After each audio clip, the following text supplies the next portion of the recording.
কথা বলছিলাম রাজনৈতিক দলগুলোর দায় কতটুকু? অনেক গুরুত্বপূর্ণ কথা এসেছে। জি, অবশ্যই রাজনৈতিক দলগুলোর দায়িত্ব আছে, সরকারের যেমন দায়িত্ব আছে, রাজনৈতিক দলগুলোর দায়িত্ব আছে। আর সরকারের সঙ্গে সহযোগিতারও দরকার আছে, আবার সরকারের সমালোচনা করে জনমত গঠন, তারপরে সুষ্ঠু নির্বাচন করা, এগুলিতে সরকারের দায়িত্ব আছে। কিন্তু যারা সরকারের বাইরে আছে সেসব দলেরও মানে অত্যন্ত গুরুত্বপূর্ণ ভূমিকা আছে। এক পক্ষ রাষ্ট্র চালাতে পারে না, আর অনেক জায়গায় যে মনোভাব পক্ষ প্রতিপক্ষ দুই পক্ষের মধ্যে কিছু পয়েন্টে মিল থাকা উচিত, যে আমরা একই রাষ্ট্রের, একই জাতির, একই জনজীবনের ভেতর থেকে আসছি। আর কিছু ব্যাপারে ওদের চিন্তা থেকে আমাদের চিন্তা ভিন্ন, এটা দেখানো।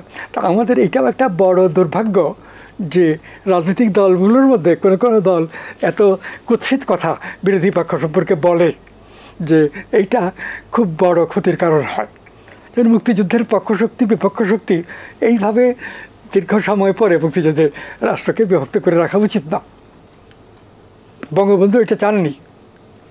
বঙ্গবন্ধু তো মানে 3 বছর 8 মাস যেতে না যেতেই মানে নিহত হয়েছেন, তার সঙ্গে আরও কেউ কেউ।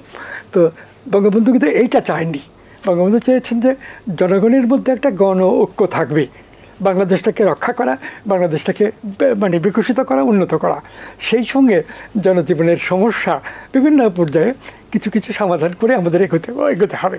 স্যার, একটি বিষয় আপনি বলছিলেন হ্যাঁ, যে বিরোধীদের যে দায় বা তাদেরকেও এগিয়ে আসা, তাদেরও অংশগ্রহণ করা এই সিস্টেম, কিন্তু এই সিস্টেমের প্রতি তাদের আস্থা নেই এবং তারা যে অভিযোগগুলো করছে যে প্রচলিত যে ব্যবস্থা তাতে তারা অংশ নিলে নিশ্চিত পরাজয়, বা তাদের ভাষায় যে একেবারে এমনভাবেই বিষয়গুলো সাজিয়ে রাখা হয়েছে যেখানে তারা শুধু অংশ নেয়াই হবে, কিন্তু সেখানে তাদের কোনো কাঙ্ক্ষিত ফল লাভ হবে না, কিংবা তাদের জনগণের যে সঠিক মতের প্রতিফলন সেটিও দেখা যাবে না, প্রকাশ হবে না।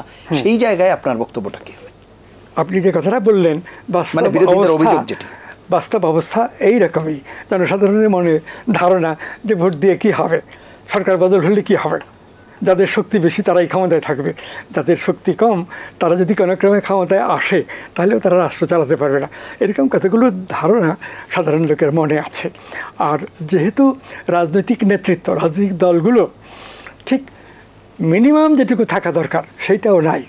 আজকের পরিস্থিতিটা যদি দেখি তাহলে যেসব কথা আমরা বললাম এই কথাগুলোর মধ্যে একটা মর্মগত ফ্যাক্ট অর্থাৎ বাস্তব অবস্থার বর্ণনা আছে, কিন্তু এইটা থেকে উদ্ধার পেতে হলে আমাদের আরও উন্নত স্তরের রাজনৈতিক নেতৃত্ব লাগবে। আচ্ছা, আমরা এই উত্তরণের বিষয়টি আরও বিস্তারিত শুনবো।